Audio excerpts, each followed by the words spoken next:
Maior está no ar com as novidades da nossa programação e os melhores momentos da família Mundo Maior para você.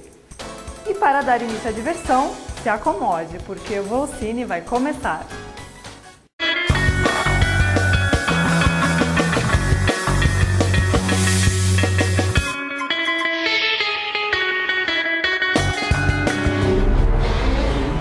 Você já julgou as pessoas antes de saber realmente o que aconteceu?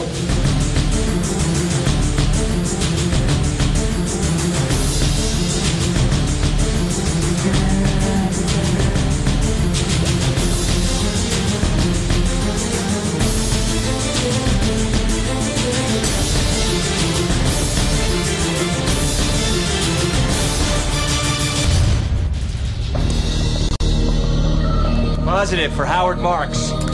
Mr. Marks, by mandate of the District of Columbia Pre-Crime Division, I'm placing you under arrest for the future murder of Sarah Marks and Donald Dugan to take place today, April 22nd, at 0800 hours and 4 minutes. Give the man his hand. Para fazer esse filme foram convidados cientistas e futuristas para que eles construíssem o futuro mais plausível. Por exemplo, a telescreen usada não existia na época e hoje a vemos na tecnologia touch. Em Washington, no ano de 2054, a sociedade é intolerante à violência. Assim, Minority Report desafia os direitos humanos para combater os crimes da sociedade. O protagonista se atormenta com a sua história pessoal, se vicia e o fato de não reconhecer suas sombras faz com que ele tenha que lidar com as questões de vida e morte.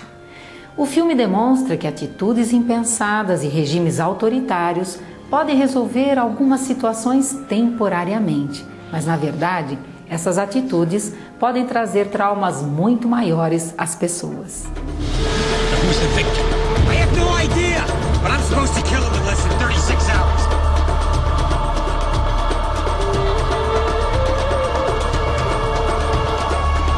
You can't run, Joe. Everybody runs.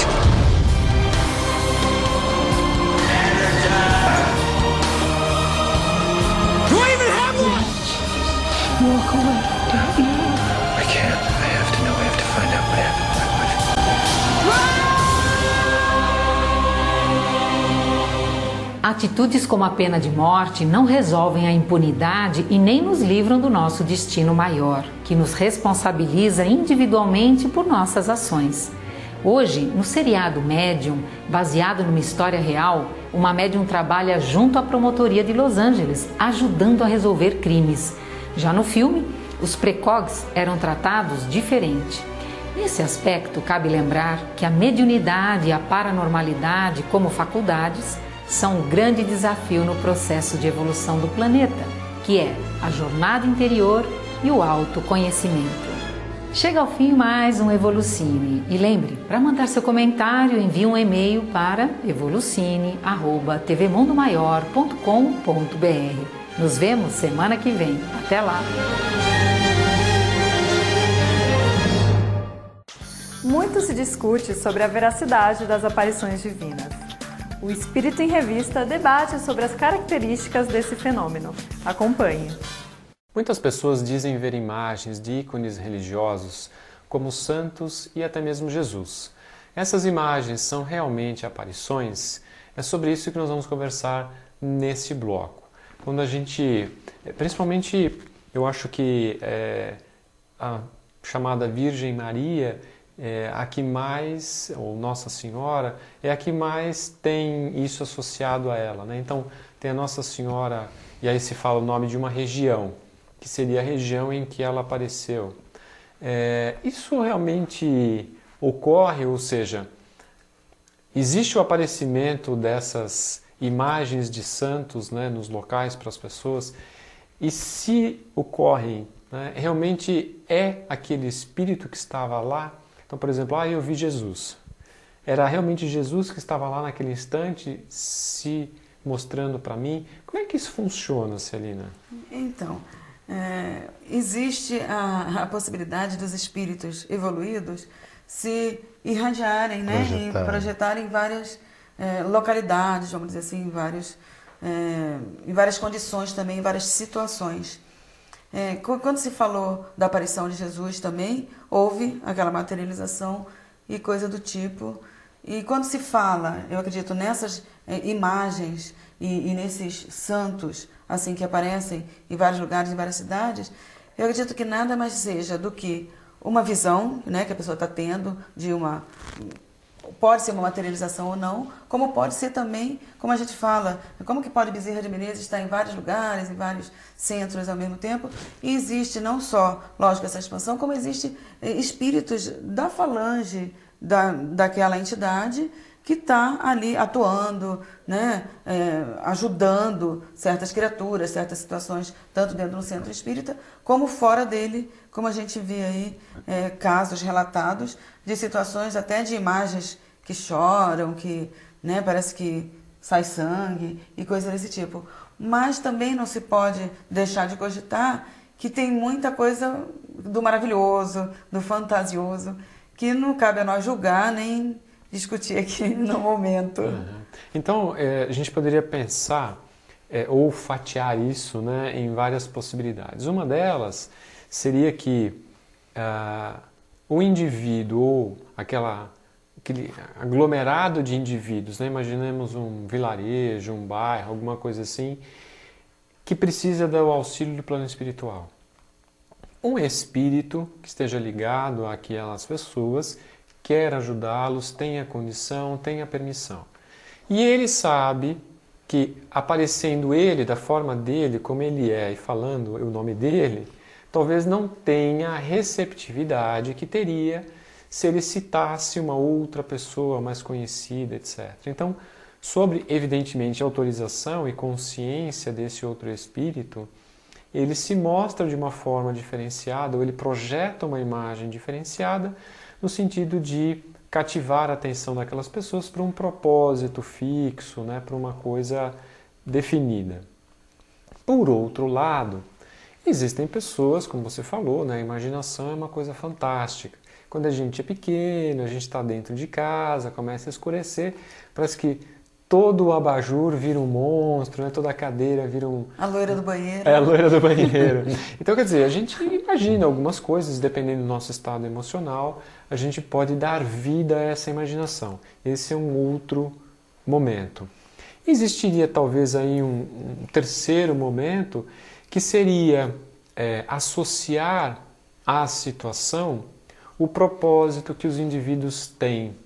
Então, por exemplo, nós nos reunimos, né, e falamos, vamos evocar uns espíritos aí da pesada, não só gente graúda, Jesus, vamos só evocar gente da alta, e para nos vangloriar, para escrever um livro e vender milhares de exemplares, etc. Enfim, não temos aí os propósitos dos mais honestos. A partir desse momento, pela nossa conduta, nós podemos abrir a oportunidade para espíritos igualmente levianos tentar aí nos iludir ou entrar nessa brincadeira junto com a gente e usar nomes diferentes ou projetar imagens diferentes para a gente. Teria essa possibilidade também. É bem isso que a gente estava comentando mesmo, né? Tudo tem um propósito. É lógico que se está sendo a permissão, que nem você falou no início, de um certo espírito dar um tipo de mensagem ou um certo tipo até de choque numa população que está precisando para que venha despertar outros princípios interiores, é válido. Mas hoje em dia é muito delicado a gente afirmar certas coisas, né? Porque a imaginação vai longe, as coisas acontecem de uma forma que querem mais levar mesmo para o maravilhoso, para o sobrenatural. Até hoje a gente conversa com pessoas que estudam espiritismo e ainda sentem, né? A gente ainda sente que elas não veem as coisas com simplicidade como tem que ser, né? Elas querem que seja um pouquinho mais, né, incrementado o negócio, que é para chamar mais atenção, talvez. Então, lógico que tem o lado sério, lógico que tem o lado da ajuda para aquela população, para aquelas pessoas, ou mesmo para uma pessoa que esteja necessitando de algum contato espiritual. Mas tem que se ver e se ponderar outras coisas. Não se pode ir acreditando em tudo, né? Não se pode ir colocando tudo de acordo, isso daí é o espiritismo. Não é assim, a gente sabe que não é. Acho que você toca num ponto importante, né? Que a gente tem que ter em tudo o bom senso raciocinado, né? Então a gente tem que identificar. Aí eu recebi uma mensagem belíssima. Realmente ela tem conteúdo, realmente ela é aplicável, realmente a fonte é confiável. Enfim, tomar alguns cuidados em relação a tudo que passa por nós, a tudo que criva pela nossa fé.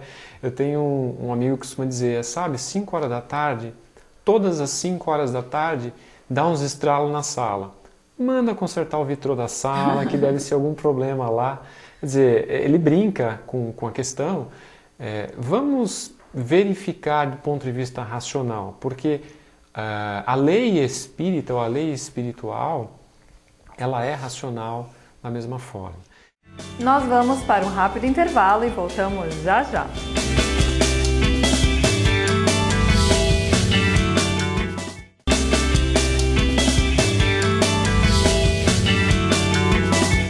Voltamos com o Momento Maior.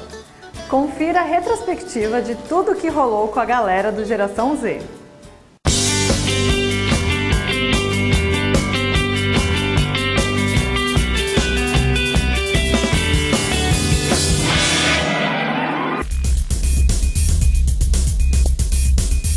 Adolescentes e jovens adultos sempre existiram e sempre vão existir.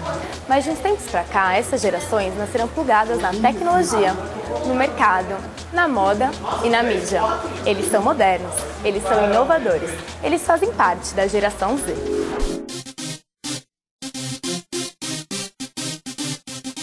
Alguns pais jogam a responsabilidade para a escola, mas é importante haver uma sondagem, tanto por parte dos pais quanto dos educadores, que levem quais são os motivos que levam aquela criança a estar com dificuldade.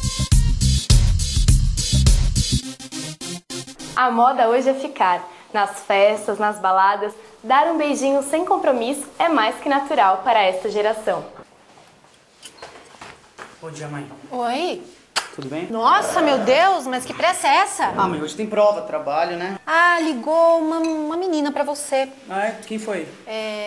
Beatriz. Ah, a Bia, né? É. A senhora falou com ela? Eu falei, ela é sua amiga? Ela é minha peguete, minha ficante.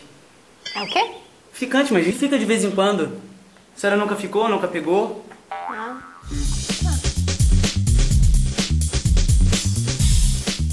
Escola, esportes, cursos de inglês, a agenda dessas crianças é tão corrida quanto a dos pais. Por isso, tirar férias é fundamental. É o momento de amenizar as responsabilidades, tranquilizar o espírito e, é claro, se divertir. A família é a primeira fase da vida em sociedade. É onde se aprende a gostar das pessoas. Só que a presença do afeto não protege a família das brigas, mas ajuda a perdoar.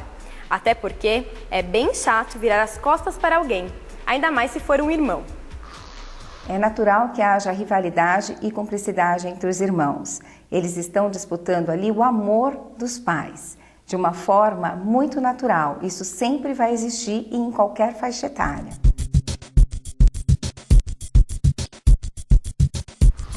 E eu acho assim que o mais importante é que nesse momento a gente nunca pode dizer é porque ele usa droga, se vira, vai viver sua vida. Não, a gente tem que lutar. Hoje eu posso dizer que eu sou uma vitoriosa. É preciso começar o programa preventivo bem cedo. Converse com o seu filho sobre a realidade das drogas já aos 6 anos de idade. Com conhecimento sobre o que são e o que fazem as drogas e também com o apoio dos pais, a criança terá melhores condições de dizer não.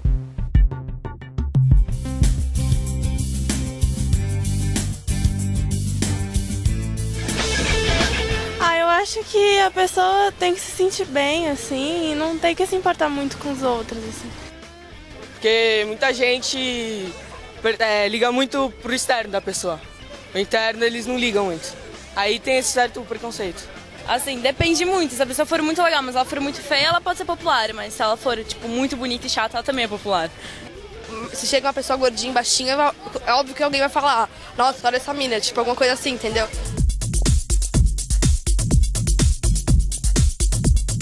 Em relação à roupa, ela nunca aprontou nada, mas em relação a cabelo, sim.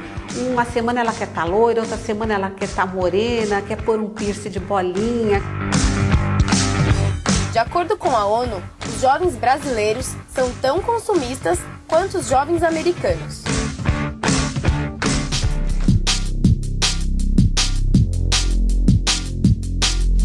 Enquanto os homens gostam dos mulherões, as mulheres sonham com o esqueletismo das top modas. Mas o corpo só será ideal se a pessoa estiver bem consigo mesma. Portanto, cuidar do emocional e do espiritual também são atitudes importantes.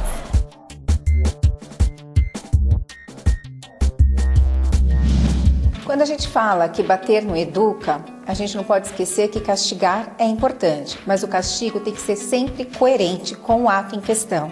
Então, o importante é o diálogo, sempre. E aí, pai? Tudo bem? Tudo bem, e vocês? Tudo bem. E aí, como é que foi a feira de estudantes? Nossa, pai, curti muito, hein? Falaram até uns testes vocacionais, foi bacana. É mesmo? E ajudou na decisão de vocês? Eu já decidi. Quero ser professor. E eu, um grande engenheiro. Um médico. Oriente o seu filho a procurar as respostas dentro dele, sabendo que sempre poderá contar com seu apoio.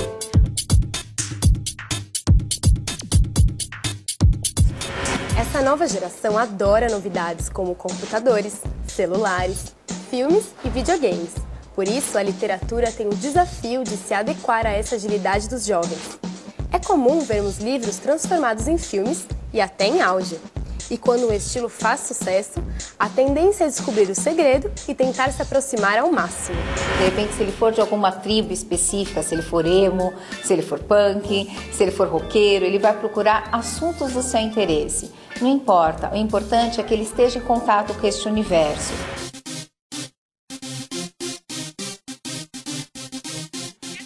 Mãe! Oi, filha. Você viu como aquela calça que tá passando na TV é linda? É, bonita, sim. Você gostou? Ai, mãe, adorei. Tá todo mundo usando. Você não viu como ela fica no corpo? Compra uma, mãe, vai. Só porque passou na televisão? Tem tantas outras mais bonitas nas lojas. Por que logo essa? Ah, sei lá. Tá na moda. Todas as minhas amigas estão usando e eu quero uma também.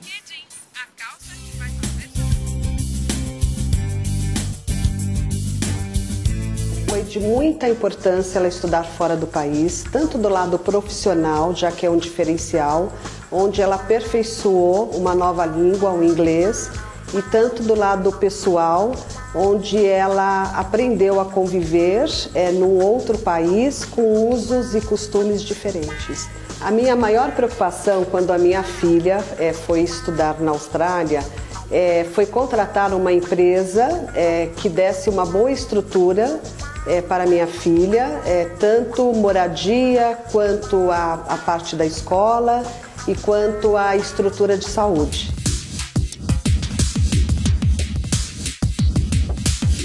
O esporte pode dar disposição e liberar a energia que existe nos adolescentes.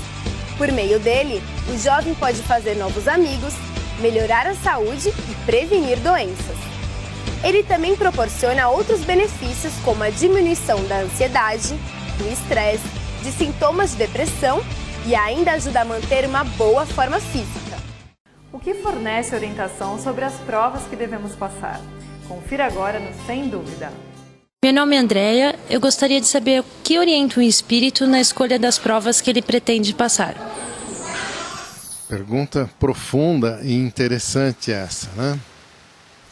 Quando nós estamos no plano espiritual diante da oportunidade de uma nova reencarnação e para nós é dada a bênção de escolher um programa existencial naquela próxima vida, isso não é uma coisa aleatória, não.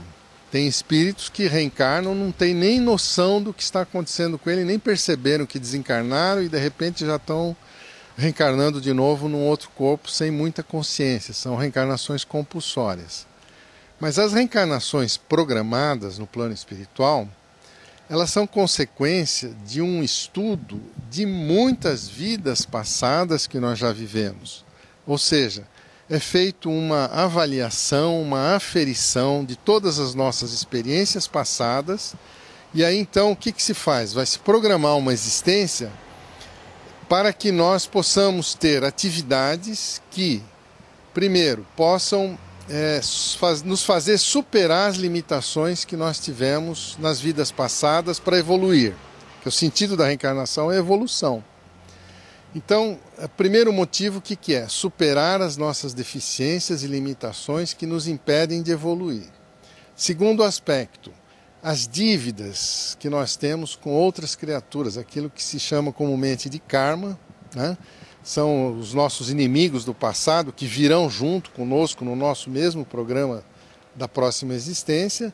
Então se programa ali um acerto de contas com encontro marcado em determinadas épocas da nossa vida para encontrarmos essas pessoas e resgatarmos com elas de uma forma benigna aquilo que no passado foi feito errado ou foi feito de forma prejudicial, seja para quem for. O objetivo é corrigir o comportamento equivocado do passado.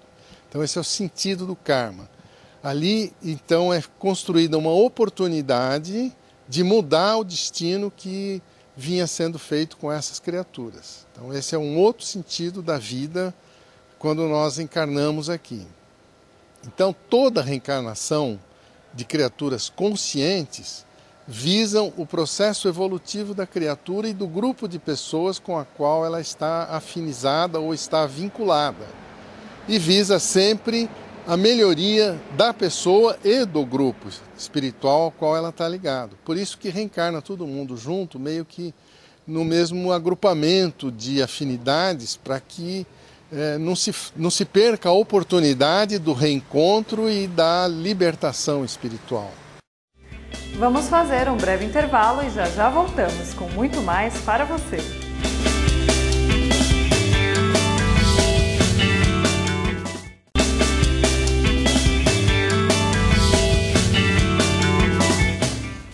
Estamos de volta. É muito comum os pais enfrentarem desafios para educar os filhos. O Espiritismo em Ação dá dicas para melhorar o relacionamento em família. Temos aqui na nossa companhia a nossa irmã Andréia Fernandes, que é trabalhadora da Concafras e trabalhadora também do Centro Espírita Irmão Áureo de Catalão. Seja bem-vinda, Andréia. Obrigada, Wagner. É uma alegria, caríssimos telespectadores do programa Espiritismo em Ação. É uma alegria estar aqui com você hoje. Educação de filhos é um assunto um tanto complexo, né, Andréia? Veja só, nós temos um conceito dentro da doutrina espírita e, de certa forma, aceita por todas as pessoas religiosas, de que os pais têm a missão de educar os filhos. Mas nós vimos aí na sociedade algumas pessoas que acham que essa responsabilidade de educação dos filhos, na verdade, é da escola. Você concorda com isso? Muitas vezes, realmente, nós observamos que as famílias estão deixando que as escolas assumam a função de educar os seus filhos. Nós sabemos, em vários livros e também através do Evangelho segundo o Espiritismo, no capítulo 14, que Kardec colocou ali de forma clara: a missão de educar pertence aos pais. Os pais têm a missão de conduzir os seus filhos para o bem, de conduzir os filhos para Deus. Portanto, inicialmente, quando crianças, desde mais tenra idade, os pais têm essa missão divina de observar as tendências dos seus filhos, de estarem atentos, observando através da convivência, através do tempo que dispõem juntos, da observação destas tendências. Pois o egoísmo e o orgulho são os principais defeitos e eles podem, muitas vezes, se manifestar na criança, mesmo na criança pequena. Sim. Então, a escola tem um papel importante na vida do filho, tem um papel de auxiliar, tem o papel de coadjuvante, mas a missão principal pertence aos pais. E hoje nós vemos, Wagner, dificuldades dos pais nesse sentido. Hoje a mulher trabalhando ativamente, estando inserida nas diversas profissões, estudando, elas sentem a dificuldade de conciliar a vida com os filhos, a vida doméstica e a vida no trabalho, no mercado de trabalho. Então é uma luta. As mulheres hoje elas sofrem esses conflitos, o desejo de partilhar a vida familiar de forma mais intensa. E por outro lado, o desejo também de ter esta vida profissional. Porém, nós devemos ter atenção. A mulher, ela tem a tarefa da maternidade. É importante que todos nós, através da educação aos nossos filhos, de conversas, nós também estimulemos os nossos filhos para esta função. Muitas vezes, nós nos esmeramos em dar uma boa formação intelectual, em estimular a ascensão profissional das nossas filhas. E muitas vezes nós falhamos em incentivar a tarefa da maternidade. Nós estimulamos somente o crescimento profissional ou o crescimento no mundo e falhamos nessa função tão importante que é a valorização desta função da mãe.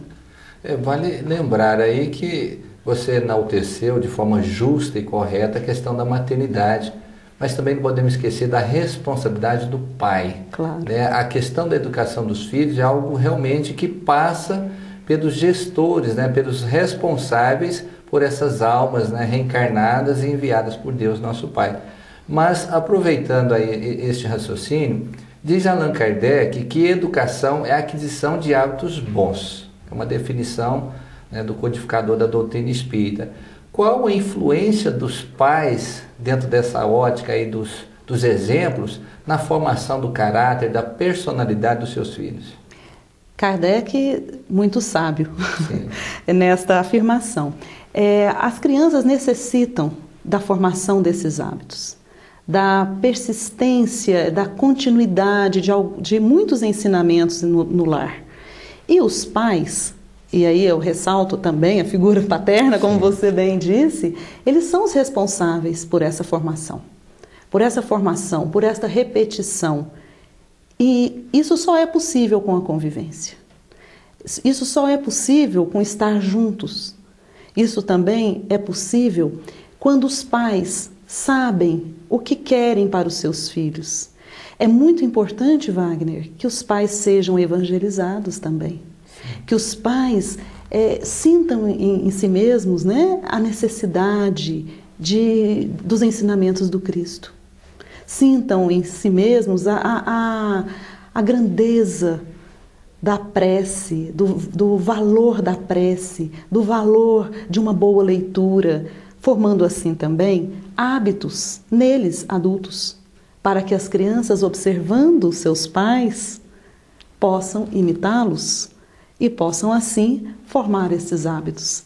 Então a convivência amiga no centro espírita de toda a família é algo muito importante.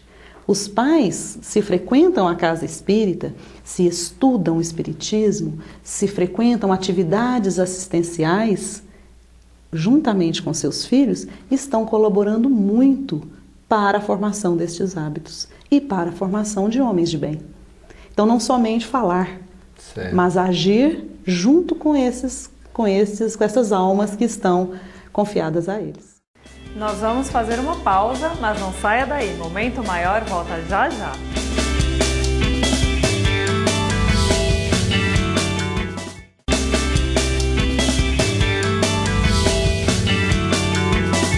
Voltamos!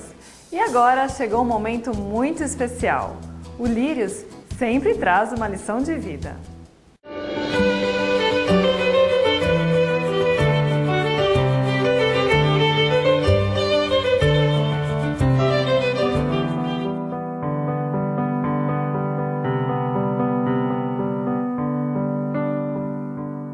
Ser pai não é uma tarefa fácil, principalmente se a mãe não está presente.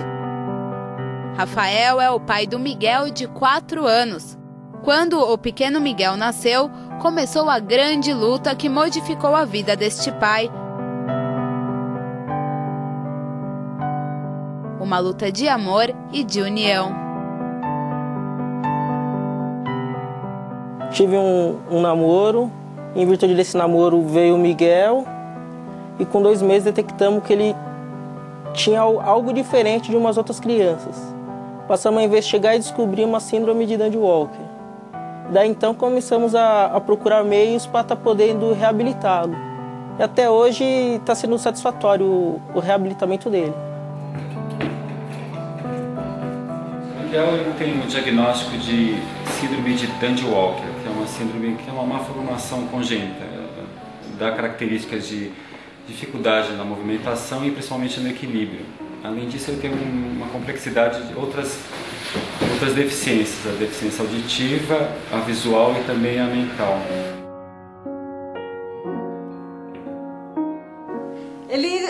Acho que ele fica meio perdido, ele não sabe se sou mãe, se sou vó, né? Porque uma hora falou avó, outra hora falou mãe. Eu também não quero tirar o papel da mãe dele, né? Porque mãe tem ela, né?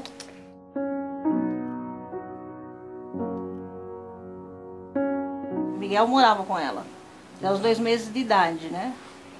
Depois ele teve um resfriado muito forte, onde foi internado. E daí que a gente veio descobrir que realmente o Miguel era uma criança especial.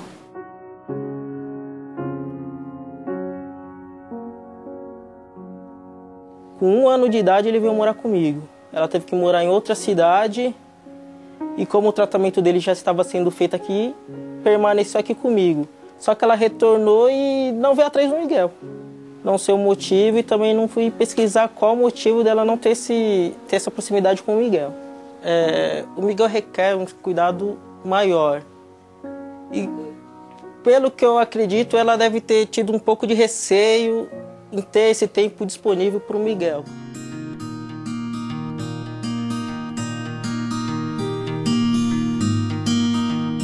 Já nesse período a gente não estava mais juntos e a prioridade foi o Miguel. Continuei o tratamento com ele como faço até hoje. Segura aqui, segura. Na primeira instância foi assim, pegou a gente de surpresa, porque a gente nunca tinha passado por isso, né? Um dado novo, né? E aí começamos a correr atrás dos tratamentos, ver o que precisava ser feito, né? Indicava a gente para um lugar, a gente ia para o outro. O Miguel passou praticamente por São Paulo inteiro, né? Até descobrir aqui a casa André Luiz, que é onde ele faz o tratamento até hoje. E daí por diante, o Miguel já é o príncipe da casa, né? O tratamento do Miguel hoje, a gente tem o objetivo principal da marcha e do equilíbrio dele. Ele chegou aqui, mal conseguia sentar com 1 ano e pouco. E a gente teve uma boa evolução e atualmente a gente está desenvolvendo essa parte da marcha dele andar com independência.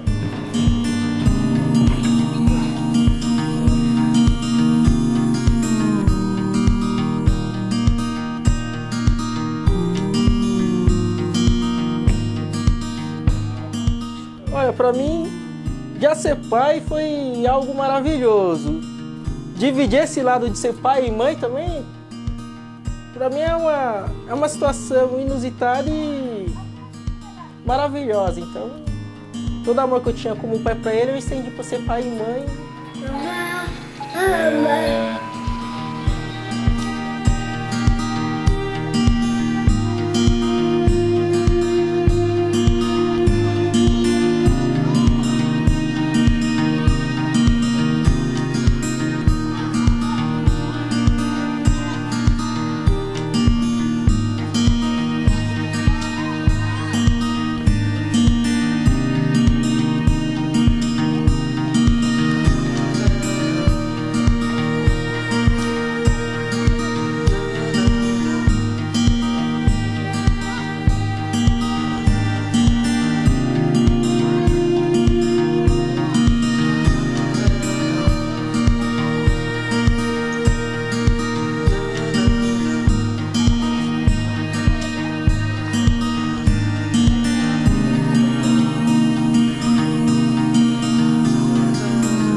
Confira o quadro Dicas do Dia a Dia. Conforme a patologia, uma pessoa poderá ter mais ou menos equilíbrio. Devido a isto, deverá ser feito o tratamento de marcha e equilíbrio, a fim de proporcionar um melhor controle do tronco.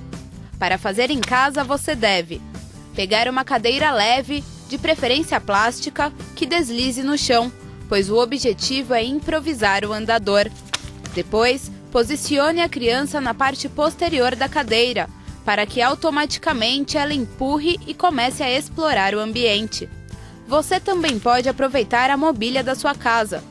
Posicione a criança no móvel para que ela obrigatoriamente caminhe para os lados. Lembrando que se a criança tem pouco ou não tem equilíbrio, é necessário uma pessoa para monitorar a atividade.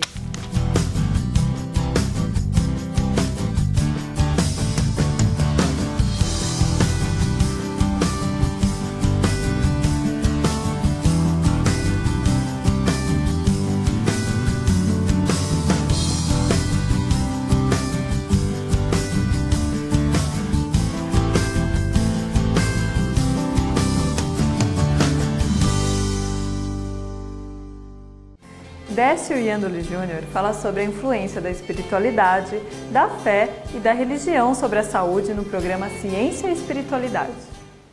Nós vamos falar um pouquinho sobre a saúde e a influência da espiritualidade, da fé e da religião sobre a saúde.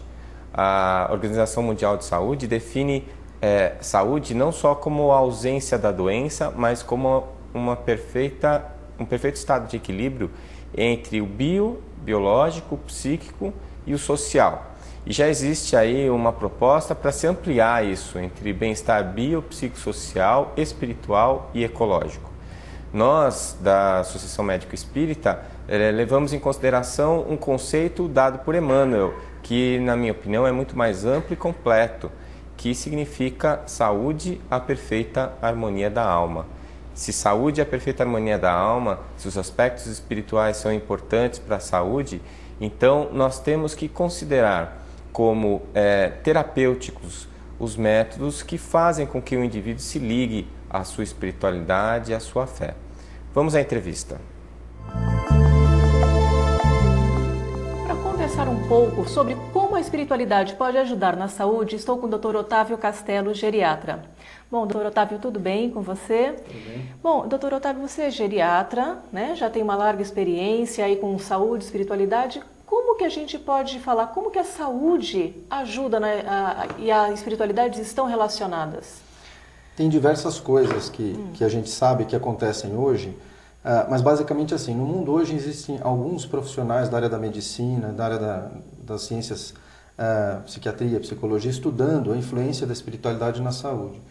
Então, hoje a gente sabe que existem demonstrações científicas muito claras de uma influência positiva do que o cultivo, a espiritualidade, pode trazer saúde para as pessoas. Então, de que maneira isso foi medido, né? De uma forma bem sintética, a gente foi percebido por estudos que as pessoas que cultivam naturalmente a espiritualidade têm um pertencimento religioso, uma prática corriqueira, né, habitual da espiritualidade, são pessoas que têm uma tendência de viver mais, né, e de viver melhor. Então são pessoas que adoecem menos, elas têm uma tendência menor de ficar doentes. E quando essas pessoas adoecem, elas geralmente sofrem menos com a doença. Existe uma série de maneiras de mensurar isso, né? Tem tanto fenômenos diretos em relação à saúde física, em relação à saúde mental, quanto outros fatores. Por exemplo, a espiritualidade e o pertencimento religioso interfere positivamente no matrimônio. As pessoas tendem a ter uma estrutura melhor no matrimônio. E o matrimônio mais estruturado, por si, também é uma coisa que promove saúde. Então existem hoje diversas vertentes de estudo, mas todas apontam de que o cultivo de espiritualidade, a prática religiosa, traz saúde para as pessoas. Então, como você comentou, né, a espiritualidade ajuda na saúde física, na saúde mental. O que a gente pode ressaltar na saúde física, além do fato de adoecer menos? A qualidade de vida e a sensação de bem-estar. A espiritualidade, toda a prática religiosa, e aqui é importante fazer uma ressalva, que é aquela prática espontânea, natural, aquilo que a pessoa tem como um valor próprio, né, do seu coração, aquele sentido seu próprio de conexão de si com algo superior. Né? Qualquer que seja a doutrina que a pessoa siga, esse sentido de ligação com o superior causa uma melhor percepção da vida e da realidade, e isso se reflete numa melhor qualidade de vida. A pessoa tem mais facilidade de lidar com dores, com dor física, com dores emocionais, né? E dessa maneira, assim, são pessoas que tendem a se cuidar mais. São pessoas que, por exemplo, tendem a ter hábitos mais regrados. Então a gente sabe que, em geral, se você pegar grupos de pessoas religiosas, essas pessoas tendem a ter hábitos melhores de atividade física, de não fumar, de não beber, de não ter hábitos que são considerados perniciosos para o ser humano. Certo, são pessoas que têm uma tendência maior a seguir um tratamento, a se dedicar mais. São pessoas que têm uma tendência maior de cuidar da própria saúde, inclusive no caráter preventivo. Então, por isso também são pessoas que adoecem menos. São pessoas que valorizam mais a vida. E por isso elas também cuidam mais da sua vida, das suas coisas e da sua saúde. O Momento Maior fica por aqui, mas eu quero saber a sua opinião sobre o programa. Escreva para momentomaior@tvmundomaior.com.br. E eu espero você na próxima semana. Até lá!